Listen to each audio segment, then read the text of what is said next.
ሰላም እንደምን ቆያችሁ ውድ የሻሎም አካዳሚ ቤተሰቦች ሰላማችሁ በያላችሁበት ብዝት ይበልልኝ። መምህር ብሩክ ነኝ። እንኳን ወደ ሻሎም አካዳሚ ዩቲዩብ ቻናል በሰላም መጣችሁ። በዚህ ቻናል የተለያዩ መሰረታዊ የሆኑ የእንግሊዝኛና የአማርኛ ትምህርቶች በየጊዜው ስለሚለቀቁ ይህንን ቻናል መከታተሎን እንዳይዘነጉ።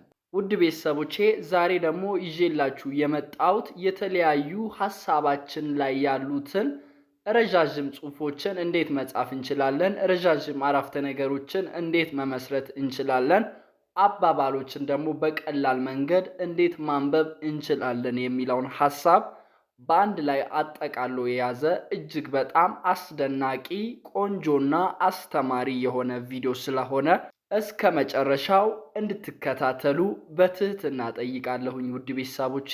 ነገር ግን ወደ ዛሬው ቪዲዮ ከመግባቴ በፊት ለዚህ ቻናል ቤተሰብ የሆናችሁት ላይክ፣ ኮሜንት፣ ሼር በማድረግና ለዚህ ቻናል ደግሞ አዲስ የሆናችሁት ሳብስክራይብ የምትሏን የደወል ምልክቷን በመንካት ቤተሰብ እንድትሆኑ ይሁን። ምክንያቱም ይህንን ቻናል በመከታተል እጅግ በጣም ብዙ ተማሪዎች ማንበብና መጻፍ ስለቻሉ እየቻሉ ያሉት ስላሉ እናንተም ለመጀመሪያ ጊዜ ይህንን ቪዲዮ የምትመለከቱት ሳብስክራይብ በማድረግ ቤተሰብ በመሆን በየጊዜው የሚለቀቁ እጅግ አዳዲስና አሪፍ ቪዲዮችን በቀጥታ ማግኘት የምትችሉ መሆኑን ላሳውቃችሁ ፈልጋለሁኝ ውድ ቤተሰቦቼ። እኛንም ደግሞ በሌላ አሪፍ ቪዲዮ እንድንመጣ ላይክ፣ ኮሜንት፣ ሼር፣ ሳብስክራይብ በማድረግ እንድታበረታቱን ይሁን።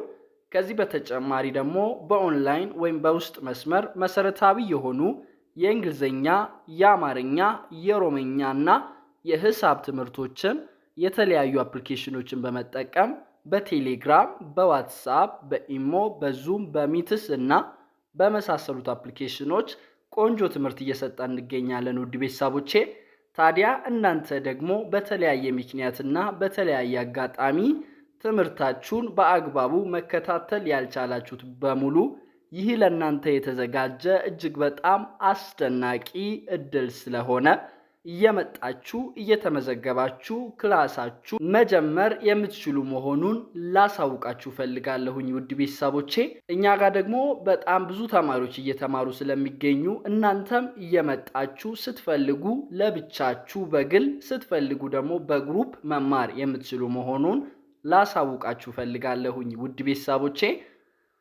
ታዲያ ይህንን እድል ለመጠቀም የምትፈልጉት በሙሉ ከስር በምትመለከቱት ስልክ በመደወል አሊያም በቴሌግራም፣ በዋትስአፕ፣ በኢሞ ሃይ በማለት ወይም በማናገር እኛን ቀጥታ ማግኘት የምትችሉ መሆኑንና ትምህርታችሁን መከታተል ወይም መጀመር የምትችሉ መሆኑን ላሳውቃችሁ ፈልጋለሁኝ ውድ ቤተሰቦቼ።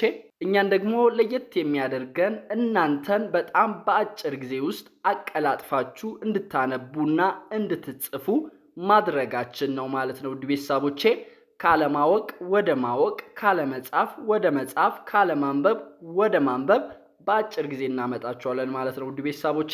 አሁን ቀጥታ ወደ ዛሬው ትምህርታችን እንገባለን። ዛሬ የምናየው ምንድነው ካላችሁ የተለያዩ ጽሑፎችን እንዴት ማንበብ እንችላለን፣ እንዴትስ ደግሞ የተለያዩ አረፍተ ነገሮችን መጻፍ እንችላለን፣ ሐሳባችንን ደግሞ በአባባል መልክ እንዴት መግለጽ እንችላለን የሚለውን ሐሳብ በጥልቀት የምናየው ይሆናል ማለት ነው ውድ ቤተሰቦቼ።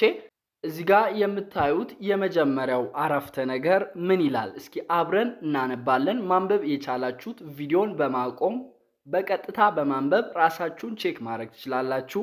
ማንበብ ደግሞ ለምትቸገሩት ከኔ ጋር እኩል እያነበባችሁ የማንበብ ችሎታችሁን ማሳደግ ትችላላችሁ ማለት ነው ውድ ቤተሰቦቼ። በጣም አሪፍ። አንድ ላይ እናነባለን። የመጀመሪያውን አብረን እናንብብ። የመከራ ይላል። በጣም አሪፍ። እንባ፣ አያችሁት? እንባ ይላል። አብዛኛው ጊዜ ተማሪዎች እንባ የሚለውን ሲጽፉ እና ባ እንደዛ ሳይሆን ን መሃል ላይ ያለች እንባ እንደዚህ ነው የሚጻፈው ማለት ነው ውድ ቤተሰቦቼ። በጣም አሪፍ። ይሄኛው ደግሞ ምን ይላል? ያልፍና ያልፍና ይላል። የደስታ የደስታ አያችሁት? የደስታ የሚለው እንደዚህ ይጻፋል። እንባ እንባ ይመጣል ይመጣል ይላል። አያችሁ? አንድ ላይ እስኪ አብረን እናንብብ። የመከራ እንባ ያልፍና የደስታ እንባ ይመጣል ይላል። ይህ ማለት ምን ማለት ነው ካላችሁ፣ ወይም እንዴት ይህንን ሐሳብ እናብራራለን ካላችሁ፣ አንዳንድ ጊዜ የመከራ ጊዜ ይኖራል። ያ ጊዜን ካለፋችሁ ግን የደስታ ጊዜ እንደሚመጣና የመከራ እንባ ባነባችሁ አይን የደስታ እንባ ደግሞ እንደምታነቡ ያሳያል ማለት ነው። ስለዚህ ሁሉም ነገር ቋሚ አይደለም፣ ይቀያየራል። ዛሬ ያላችሁበት ሁኔታ ደግሞ ይበልጥ ነገ የተሻለ ነገር ሲመጣ እንደሚቀየር ማወቅ እንዳለባችሁና በመከራም እያለፋችሁ ከሆነ የደስታ ቀን እንደሚመጣ ተስፋ እንድታረጉ የሚያበረታታ እጅግ በጣም ቆንጆ አባባል ነው ማለት ነው ውድ ቤተሰቦቼ። በጣም አሪፍ። ሁለተኛው ምን ይላል? ትንሽ ረዘም ይላል። የማይታለፍ የማይታለፍ የማይታለፍ። አያችሁት? የፊደሎችን ድምፅ በአግባቡ በመጥራት በቀላሉ ማንበብ ትችላላችሁ ማለት ነው። የማይታለፍ ይላል። የሚመስሉ የሚመስሉ የሚመስሉ የሚመስሉ ቀናቶችም ቀናቶችም ይላል። ቀናቶችም ያልፋሉ ያልፋሉ ይላል። እስኪ አንድ ላይ አብረን አያይዘን እናንብብ። የማይታለፉ የሚመስሉ ቀናቶችም ያልፋሉ ይላል። ይህ ማለት ምን ማለት ነው? ወይም እንዴት ነው ይሄንን አረፍተ ነገር የምንጠቀመው የሚለውን ሐሳብ ሳብራራላችሁ፣ ለምሳሌ ብዙ ጊዜ በህይወታችን የማይታለፉ የሚመስሉ ቀናቶች መጥተው ሊሆኑ ይችላሉ። አብዛኛው ሰው አጋጥሞታል ብዬ አስባለሁ። ምክንያቱም በጣም ከባድ ሪስክ ወይም አስቸጋሪ ሁኔታ ውስጥ ሆናችሁ እንኳን ምን አለበት ህልም ቢሆን ብላችሁ የተመኛችሁበት ቀን ያልፋል። አንድ ቀን ማለት ነው። ያ ቀን አልፎ የተሻለ ደግሞ የሚያምር ቀን እንደሚመጣ ያሳያል ማለት ነው። ሁሉም ነገር ለማለፍ የተዘጋጀ ነው። የማይታለፍ የሚመስሉ ቀናቶችም ያልፋሉ ወይም አልፈዋል ይላል። በጣም አሪፍ። ወደ ምቀጥለው እናልፋለን። መልካም መልካም ይላል። አያችሁት? መልካም ይሄ ሁለት ፊደል ነው፣ አይከብድም። ሰው ሰው ከልቡ ከልቡ መልካም። አያችሁት? መልካም የሚለው ሲጻፍ እንዴት እንደሚነበብ መልካም ነገር ነገር ነገር ይላል። ያፈልቃል ያፈልቃል ይላል። እስኪ አንድ ላይ ሰብሰብ አድርገን እናነበዋለን። መልካም ሰው ከልቡ መልካም ነገር ያፈልቃል ይላል። ወይም ይህ አረፍተ ነገር ምንን ለማሳየት ነው ካላችሁ፣ አብዛኛውን ጊዜ መልካም ሰው የሚያወራው ወይም ከልቡ የሚወጣው ነገር መልካም ነው ወይም መልካም ነገር ያፈልቃል ማለት ነው። ክፉ ሰዎች ግን የሚያወሩት ክፋት ያለበት ንግግርን ብቻ ነው ማለት ነው። አንዳንድ ጊዜ ምናልባት አስመስለው መልካም ሊያወሩ ይችላሉ፣ ነገር ግን በቋሚነት መልካም አያወሩም ማለት ነው። አያችሁ? ሰውን የምታውቁት መልካምም ክፉም እንደሆነ የምታውቁት አፉን ሲከፍት ማለት ነው። ለዛ ነው የሀገራችን ሰዎች ሲተርቱ ምን ይላሉ? አፍ ሲከፈት ጭንቅላት ይታያል ይላል። አያችሁት ውድ ቤተሰቦች? ስለዚህ እናንተም አፋችሁን ስትከፍቱ መልካም ነገር ከውስጣችሁ ማውጣት እንዳለባችሁ የሚያበረታታ እጅግ በጣም ወሳኝ የሆነ አባባል ነው ማለት ነው ውድ ቤተሰቦቼ። በጣም አሪፍ። ወደ አራተኛ እናመራለን። አስቸጋሪ አስቸጋሪ ይላል። አስቸጋሪ አስቸጋሪ ጊዜ ሁለት ፊደል ጊዜ ጊዜ ይላል። የሰውን ትክክለኛ ማንነት ያሳያል ይላል። እስኪ አንድ ላይ አብረን እናንብብ። አስቸጋሪ ጊዜ የሰውን ትክክለኛ ማንነት ያሳያል ይላል። እስኪ አንድ ላይ አያይዘን አንብበናል። አስቸጋሪ ጊዜ የሰውን ትክክለኛ ማንነት ያሳያል ይላል። ይህ ማለት ምን ማለት ነው ካላችሁ፣ ለምሳሌ አንዳንድ ጊዜ የሰውን ትክክለኛ ማንነት የምታረጋግጡት በተቸገራችሁ ወይም በአሰቃቂ ወይም በመከራ ውስጥ ሆናችሁ አጠገባችሁ ማን እንዳለ በቀላሉ ትለያላችሁ ማለት ነው። ስለዚህ አስቸጋሪ ጊዜያቶች የሰውን ትክክለኛ ማንነት ለመረዳት ይረዳችኋል ማለት ነው። አንዳንድ ሰው እናንተን የሚቀርበው በደስታ ጊዜ ወይም የሆነ ነገር ባላችሁ ጊዜ ሊሆን ይችላል። ነገር ግን ሞመንት ችግር ሲመጣ መከራ ውስጥ ስትሆኑ ያ ሰው ጥሎ ይሸሻል ማለት ነው። እንደገና ምናልባት ከዛ መከራ ወጥታችሁ ድጋሜ ከመጣ ያንን ሰው አለማስጠጋት፣ ወደ ህይወታችሁ ድጋሜ አለማስገባት ማለት ነው። ምክንያቱም መጀመሪያውንም የቀረበው እናንተን ብሎ ሳይሆን ለእናንተ ያለውን ነገር አይቶ ነው ማለት ነው። ውድ ቤተሰቦቼ፣ ለዛ ነው አስቸጋሪ ጊዜ የሰውን ትክክለኛ ማንነት ያሳያል ይላል። ታማኝ ሰው በምንም አይነት ሁኔታ ከናንተ በምንም አይነት መልክ አይነጠልም ማለት ነው። በችግር ጊዜም በደስታ ጊዜም አብሮ ከናንተ ጋር ይቆያል፣ ይጸናል ማለት ነው። ምክንያቱም አንዳንድ ሰው የሚቆየው በደስታ ጊዜ ብቻ ነው። በመከራ ጊዜ ጥለዋችሁ ይሸሻል። ያ ሰው ትክክለኛና ታማኝ ሰው እንዳልሆነ ያሳያል ማለት ነው። ለዛ ሁሉ ግን ጊዜ መፍትሄ ይሰጣል። ምን አይነት ጊዜ? አስቸጋሪ ጊዜ ትክክለኛ የሰውን ማንነት ያሳያል ማለት ነው። ውድ ቤተሰቦቼ፣ በጣም አሪፍ። ወደ አምስተኛው እናመራለን። ምን ይላል? ይነጋል ይላል። ብለህ እንደምትተኛ። አያችሁት? ረዘም ይላል ይሄኛው። አብረን እናንብብ እንደገና።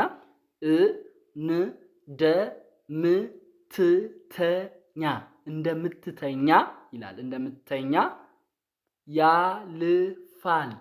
ያልፋል ብለህ ኑር ይላል። እስኪ አንድ ላይ አብረን እናንብብ። ይነጋል ብለህ እንደምትተኛ ያልፋል ብለህ ኑር ይላል። አያችሁት? ይህ ማለት ምን ማለት ነው? ወይም ምንን ለማሳየት ነው ይሄ አረፍተ ነገር የተጠቀምነው ካላችሁ፣ ወይም የምንጠቀመው ካላችሁ፣ አብዛኛው ሰው ሲተኛ ይነጋል ብሎ ነው የሚተኛው። ነገር ግን ህይወት ላይ ያልፋል ብሎ አይደለም የሚኖረው። አያልፍልኝም ይላል። ይሄ መሆን የለበትም። በዚህ አባባል ኮንቴክስት ይነጋል ብለህ እንደምትተኛ ያልፋል ብለህ ኑር ይላል። አያችሁት? ህይወታችሁ ጣፋጭ የሚሆነው ነገ መልካም ተስፋ ካላችሁ ነው። ስለዚህ ይነጋል ብላችሁ እንደምትተኙት ያልፋል ብላችሁ መኖር መለማመድ አለባችሁ ማለት ነው። ምንም የማያልፍ ነገር የለም። ስለዚህ ያልፋል ብላችሁ ራሳችሁን ማሳመን፣ ጠንክራችሁ መስራት ይጠቅማል ማለት ነው። ውድ ቤተሰቦቼ፣ በጣም አሪፍ። ወደ ስድስተኛው እንሄዳለን። ምን ይላል? ድክመት ምርጫ ነው ይላል። ሁለት ፊደል ነው ይላል። ማሸነፍ ይሄኛው ረዘም ይላል። እስኪ አብረን እናንብብ። አስተሳሰብ ነው ይላል። እስኪ አንድ ላይ አብረን እናንብብ። ድክመት ምርጫ ነው፣ ማሸነፍ አስተሳሰብ ነው ይላል። አያችሁት? ይህ ማለት ምን ማለት ነው? ወይም ሲተረጎም እንዴት ነው የሚብራራው ካላችሁ፣ ድክመት ምርጫ ነው። ለምሳሌ ሰው ደካማ ነኝ ብሎ ከመረጠ ወይም ድካምን ከመረጠ ደካማ ይሆናል። ማሸነፍን አስተሳሰብ ካረገ ግን ሁል ጊዜ ያሸንፋል ማለት ነው። ለዛም እናንተ ሁል ጊዜ ማሸነፍ የሚለው ቃል በአእምሯችሁ አስተሳሰብ ሊሆን ይገባል። ምክንያቱም ሰው ካመነበት ሁሉንም ነገር ዊን ማድረግ ወይም ማሸነፍ ይችላል ማለት ነው። ድክመት ግን ምርጫ ነው። ደካማ ነኝ ካላችሁ ደካማ ትሆናላችሁ። ነገር ግን ብርቱ ነኝ ካላችሁ ደግሞ ትበረታላችሁ። ስለዚህ አሸንፋለሁ ካላችሁ ታሸንፋላችሁ ማለት ነው። ለዛ ማሸነፍ አስተሳሰባችሁ ሊሆን ይገባል ማለት ነው። ውድ ቤተሰቦቼ በጣም አሪፍ። ወደ ሰባተኛና ወደ መጨረሻ እንሄዳለን። የተሻሉ የተሻሉ ይላል። ቀኖች ይላል።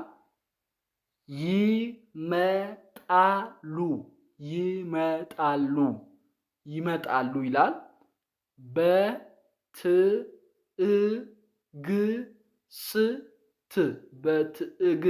በትዕግስት ጠብቅ ይላል። እስኪ አንድ ላይ አብረን እናንብብ። የተሻሉ ቀኖች ይመጣሉ፣ በትዕግስት ጠብቅ ይላል። ይህ ማለት ምን ማለት ነው? ወይም ይህን አረፍተ ነገር መቼ እንጠቀማለን ካላችሁ ሁልጊዜም የተሻሉ ቀኖችን መጠበቅ አለብን በትዕግስት። ምናልባት የዛሬው ቀን መጥፎ ከሆነ ነገ መልካም ይሆናል ብላችሁ በተስፋ መኖር እንዳለባችሁ የሚያሳይ እጅግ በጣም አነቃቂ አባባል ወይም አረፍተ ነገር ነው ማለት ነው። ውድ ቤተሰቦቼ የዛሬው ትምህርታችን ይህንን ይመስላል።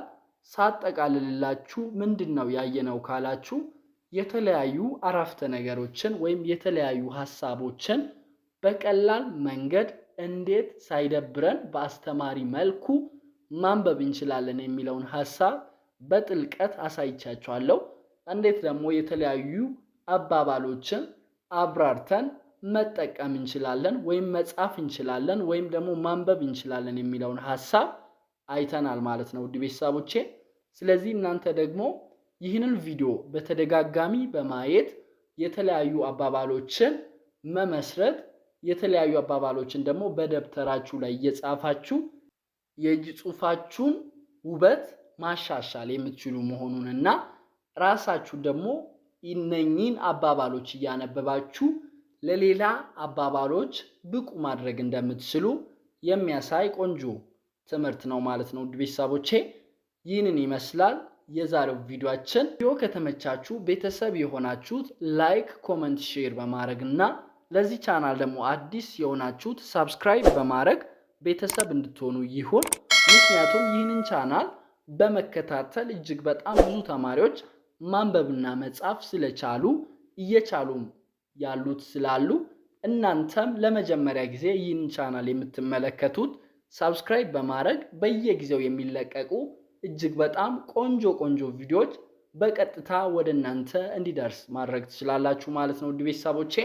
ከዚህ በተጨማሪ ደግሞ በኦንላይን ወይም በውስጥ መስመር መሰረታዊ የሆኑ የእንግሊዝኛ፣ የአማርኛ፣ የኦሮምኛና የሂሳብ ትምህርቶችን የተለያዩ አፕሊኬሽኖችን በመጠቀም በቴሌግራም፣ በዋትስአፕ፣ በኢሞ፣ በዙም፣ በሚትስ እና በመሳሰሉት አፕሊኬሽኖች ትምህርት እየሰጠን እንገኛለን ውድ ቤተሰቦቼ። ታዲያ እናንተም በተለያየ ምክንያትና በተለያየ አጋጣሚ ትምህርታችሁን በአግባቡ መከታተል ያልቻላችሁት በሙሉ ይህ ለእናንተ የተዘጋጀ እጅግ በጣም አስደናቂ እድል ስለሆነ እየመጣችሁ እየተመዘገባችሁ ክላሳችሁን መጀመር የምትችሉ መሆኑን ላሳውቃችሁ ፈልጋለሁኝ ውድ ቤተሰቦቼ። ታዲያ ይህንን እድል ለመጠቀም የምትፈልጉት በሙሉ ከስር በምትመለከቱት ስልክ በመደወል አሊያም በቴሌግራም፣ በዋትስአፕ፣ በኢሞ ሃይ በማለት ወይም በማናገር ቀጥታ እኛን ማግኘት የምትችሉ መሆኑንና ትምህርታችሁን መጀመር የምትችሉ መሆኑን ላሳውቃችሁ ፈልጋለሁ ውድ ቤተሰቦቼ። እኛ ደግሞ ለየት የሚያደርገን በጣም በአጭር ጊዜ ውስጥ አቀላጥፋችሁ በማንበብና በመጻፍ ራሳችሁን ብቁ ሆናችሁ እንደምታዩትና ካለማንበብ ወደ ማንበብ፣ ካለመጻፍ ወደ መጻፍ፣ ካለማወቅ ወደ ማወቅ እንደምናመጣችሁ ላረጋግጥላችሁ ፈልጋለሁኝ ውድ ቤተሰቦቼ። ታዲያ እየመጣችሁ እንድትመዘገቡና ትምህርታችሁን እንድትጀምሩ ይሁን። እስከ መጨረሻው አብራችሁኝ ስለሆናችሁ ከልብ አመሰግናለሁ። በሌላ ቪዲዮ እስክንገናኝ ድረስ ቸር ሰንብቱ። መምህር ብሩክ ነበርኩኝ። አመሰግናለሁ።